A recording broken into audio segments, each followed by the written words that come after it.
How's everyone doing today? And welcome to my channel. This is an educational channel, and we take a look at great theories of everything, ancient and modern, mostly obscure, things that you can use to improve your life in every way, because these are things that can plug into every aspect of your life. Grand unified theories, theories of everything, cosmologies, tour de forces, and magnum opuses. And today we're looking at kind of that whole thing, but in music. And this is our 15th episode of going through the book called It's After the End of the World. Don't you know that yet? And it's about two groups of obscure African-American musicians in the mid-20th century, in Chicago primarily. And we just started the first section of chapter 4, which is on the experimental band in Chicago in the early 1960s. And section 2 is called The Need for Self-Discipline and Self-Leadership. A major difference between the New York and Chicago scenes had to do with contrasting forms of black organization and discipline. The Musicians' Union was one institution that distinguished black musicians in New York from those in Chicago in terms of leadership and authority. In both cities, the union tried to bureaucratize and officialize the music.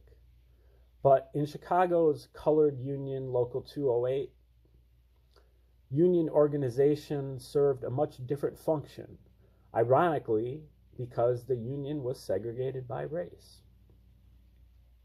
Local 208 was an important form of black leadership in Chicago, while in New York, integrated Local 802 was like an instrument of surveillance to avoid.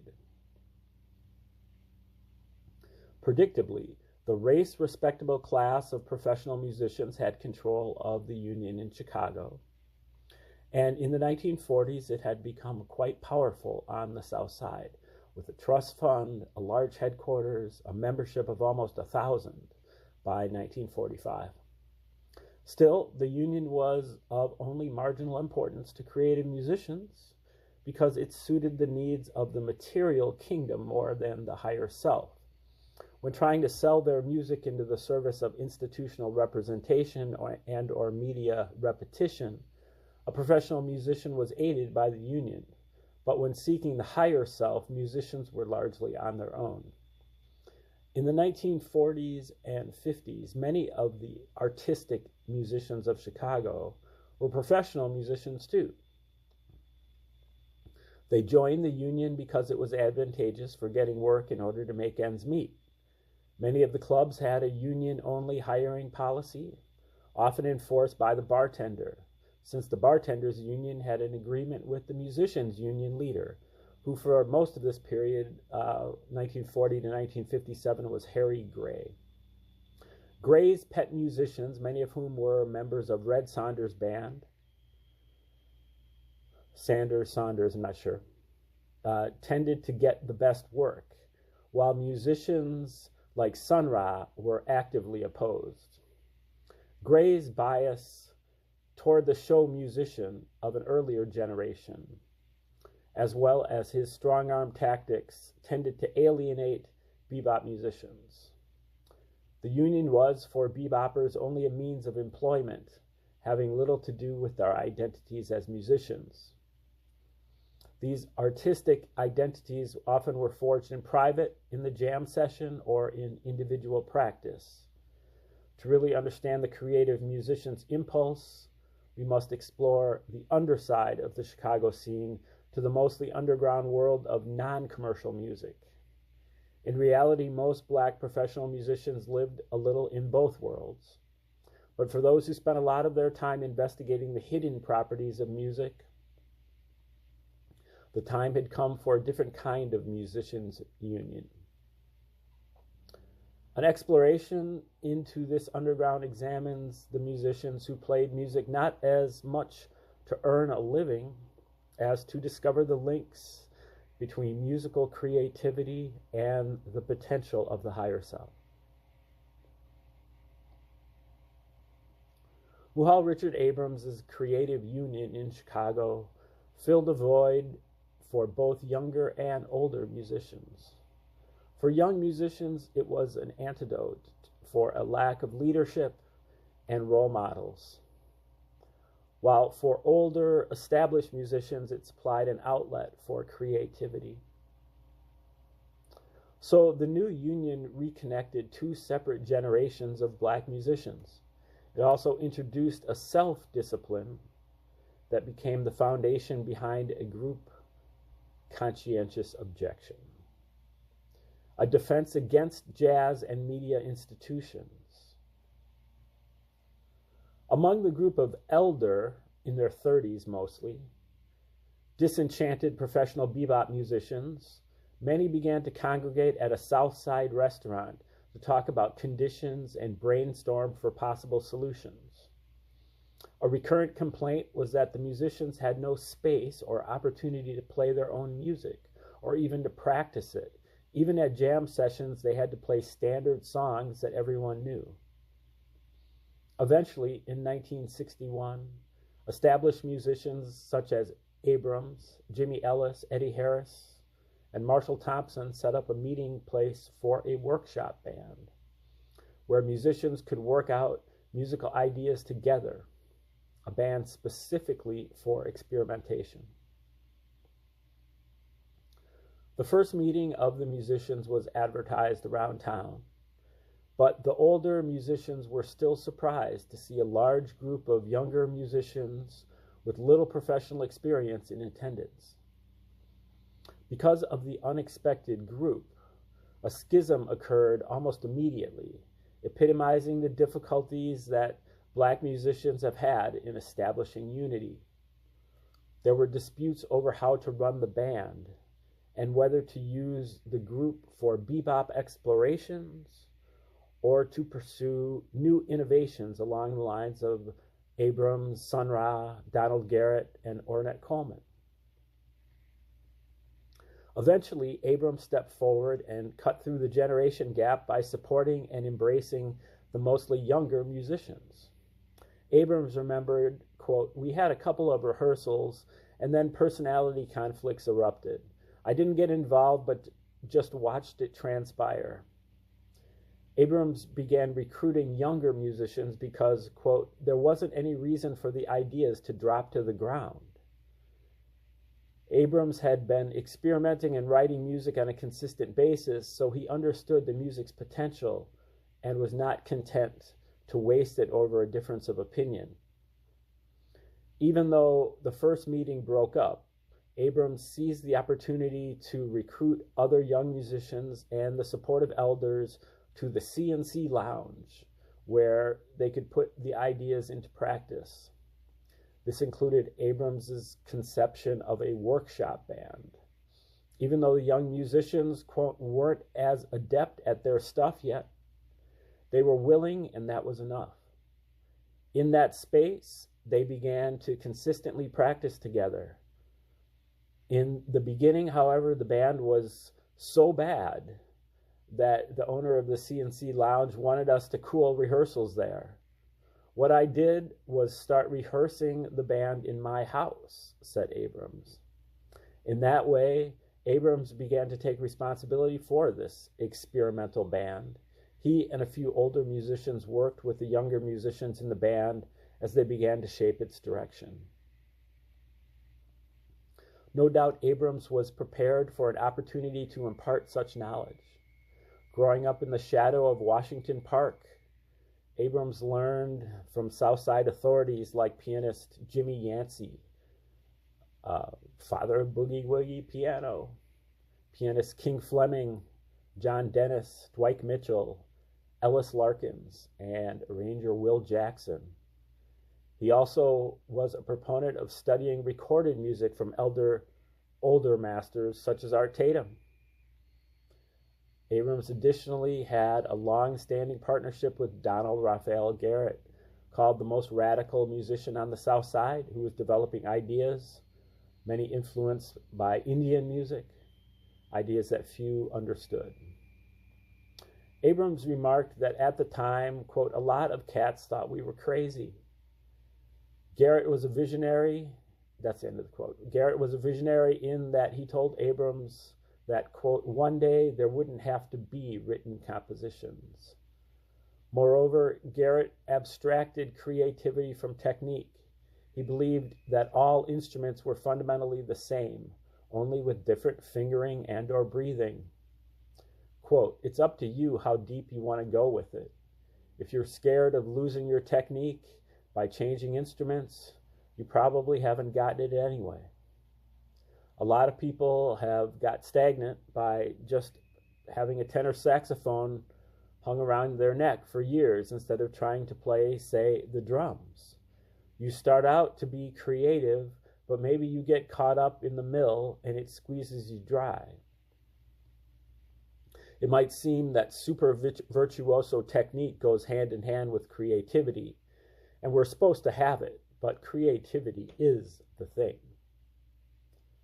End quote. Garrett went so far as to craft many of his own instruments, including a wide variety of flutes.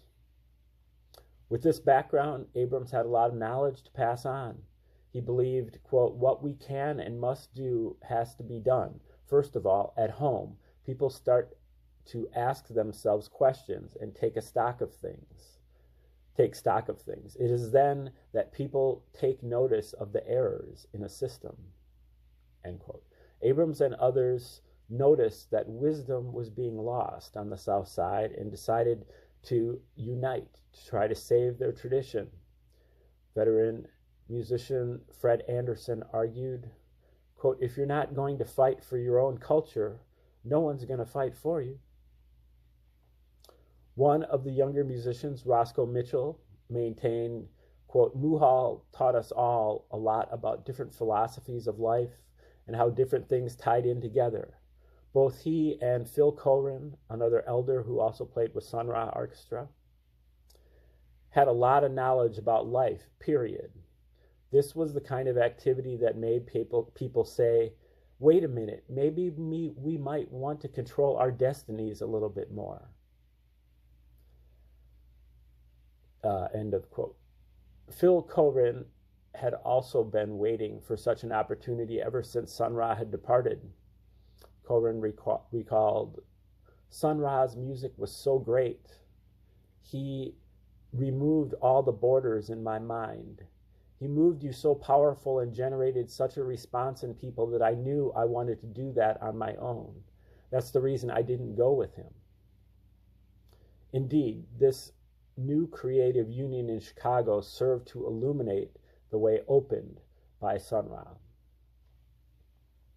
Through their willingness to defer to authorities like Coren and Abrams, the younger musicians who attended experimental band rehearsals showed that direction and leadership were in demand.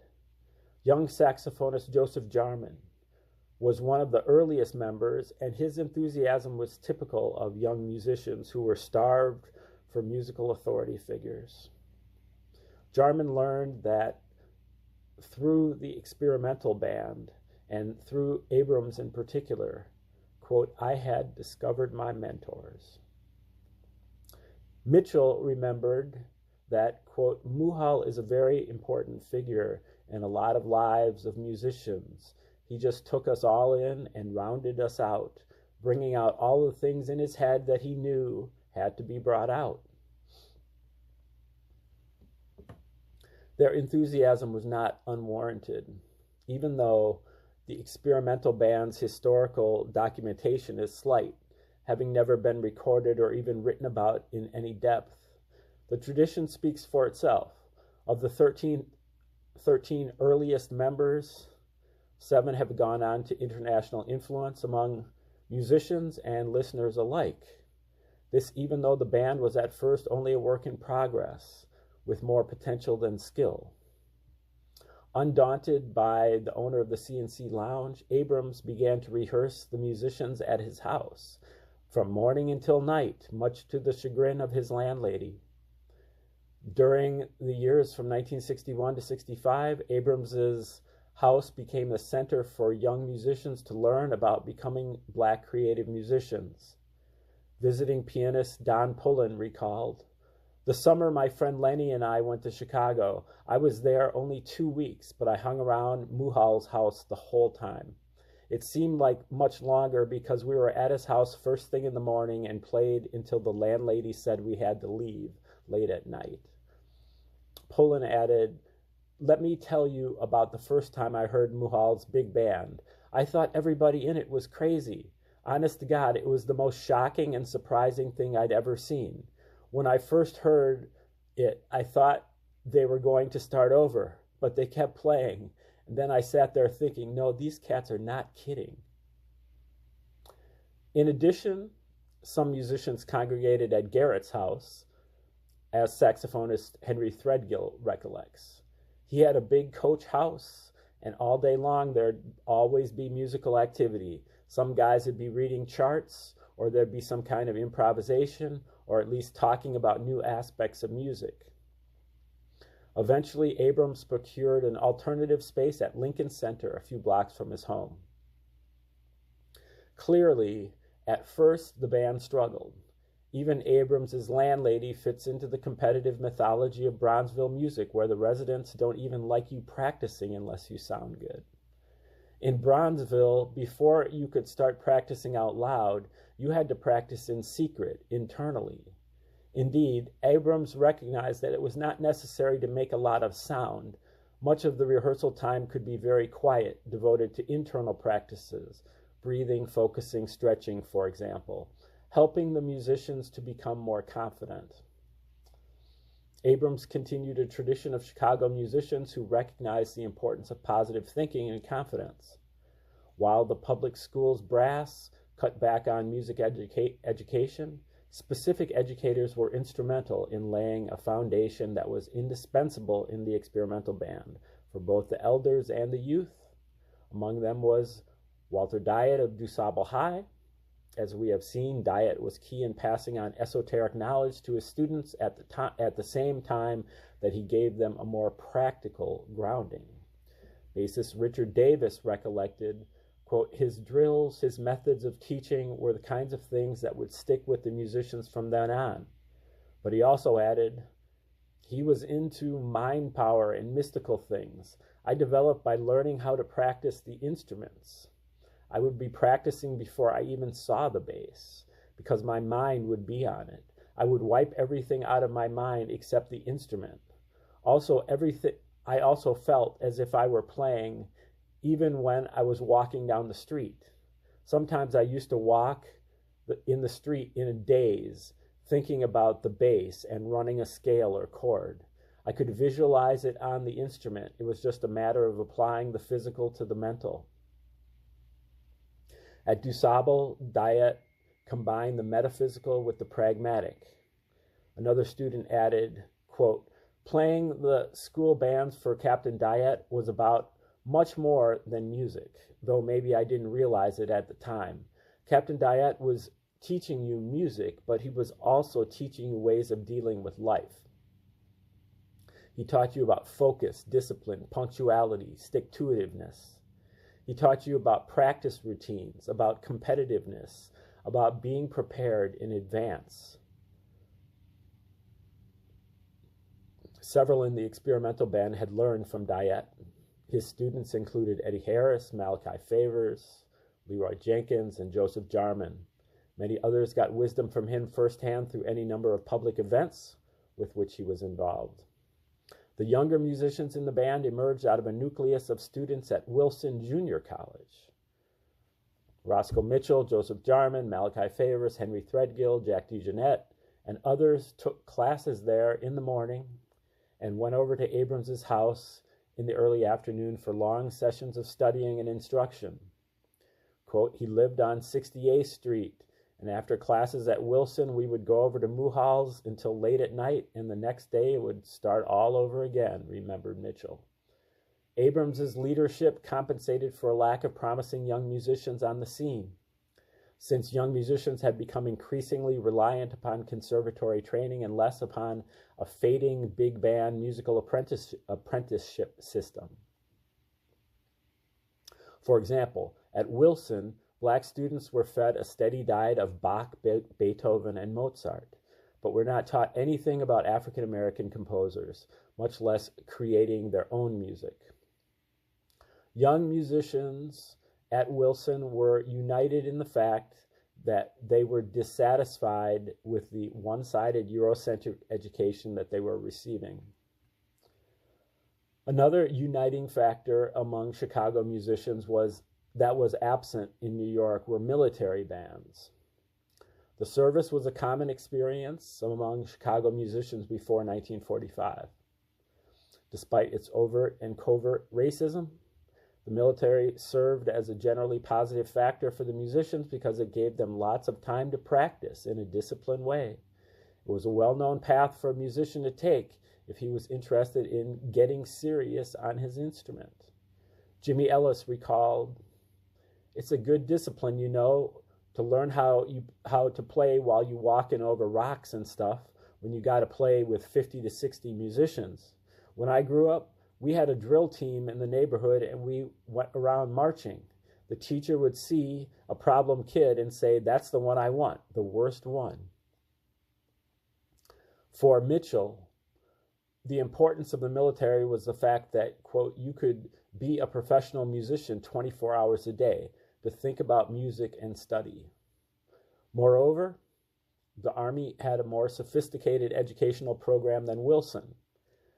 Leo Smith claimed that only 4 months in the Army would teach you as much as 1 year in a conservatory. The Army also gave musicians a large amount of experience in public performance.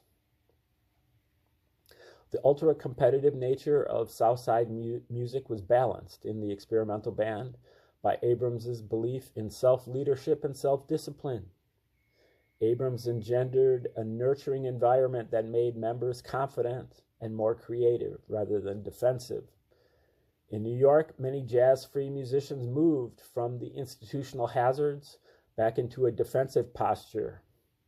In Chicago, the musicians moved briefly onto the defensive, but then moved forward as a group into creative music. The musicians used leadership, discipline, and creativity in order to arrive at their own expression of the world that others could then relate to. Creative musicians developed the mission to serve others through their music. Sometimes the music would be composed, sometimes it would be improvised. For the experimental band, however, both composition and improvisation involved the same processes. Improvisation was instant composition. Whatever the process, in the experimental band, there was an idea of service, a belief not just in one's own pleasure, but in loyalties outside the self, for which Jackson Lear's was the key, or which for Jackson Lear's was the key to sustaining ambivalence long enough to endure a shift in worldview. Before musicians were ready for the presentation of creative music, they had to make sacrifices by deconstructing the occupational hazards, to debunk the mediated beliefs, and to break themselves of harmful habitual behavior. Abrams taught many to believe in self-discipline strategically. They had to subject themselves to their own forms of self-leadership and self-discipline. Trombonist multi-instrumentalist George Lewis has explained his understanding of Abrams's creative strategy. Quote, "When a tradition is missing or destroyed, part of the task of the descendants of that tradition is the redefinition of self, entering the historical process through review, deconstruction, and reconstruction." Henry Threadgill believed decomposition and reintegration is what's needed in music today. Similarly, Roscoe Mitchell maintained, quote, "You've got to understand the big word music. Then you can let go of all the different categories." For Lester Bowie, the mission was to take what has gone before, mill it around in our minds, add some of us to it, and then this is our version of what happened. Through this belief in putting the music back together again, Abrams passed down Kabbalistic knowledge to younger musicians, the hidden meaning of creative music as a universal language, largely through the self-disciplines of sound and space. So this next section is called Self-Discipline Through Sound and Space. And let me see here. I think we can probably read a page or two here. Abrams's teachings were in a way similar to Sun Ra's, but Abrams acted more like a human being, not an alien, quick to recognize the limits of his authority. He was often both student and teacher. Unlike Sun Ra, Abrams insisted on the musicians standing on a par with him. Abrams' ability to learn from musicians many years younger gave those same musicians confidence, the feeling that their ideas were valid, that they could be leaders too. His willingness to defer leadership was the chief factor that softened the demagogic reputation of Sun Ra's orchestra. The pattern of the orchestra, higher mission through creative discipline, was embedded in the experimental band, but the experimental band recognized that everyone had some creative leadership to contribute. It was not a monologue from a central leader. Certainly, Abrams's contributions were dominant at first, but before long, others had also taken leadership roles. The experimental band's concepts of sound and space can be grasped, like Ra's concepts of race and space. Sound, like race, often referred to the past, while space referred to the future and to a new belief system based on higher states of consciousness. Their synthesis through creative discipline extended the music back to polyrhythms and ancestral wisdom and forward into the future by recognizing creative music to be an all-encompassing system for developing the individual and humanity. Many years later, a group comprised of 3 early experimental band musicians made well-known the phrase, "Great black music ancient to the future." Perhaps these words were first uttered in the experimental band's formulation of the disciplines of sound and space. The AACM revealed a process of inverting historical narratives through sound, then transcending them through space. And really, that's the AACM is kind of the group that the experimental band eventually became more formally. So that term there maybe should actually just be experimental band. But anyway, that is the end of the section. And the next section is called Creative Discipline Through Sound. And we're going to start that up tomorrow. And we'll go into the sound and then probably into the space after that. And so please tune in tomorrow to learn about that. And thanks for tuning in today. Have a great day.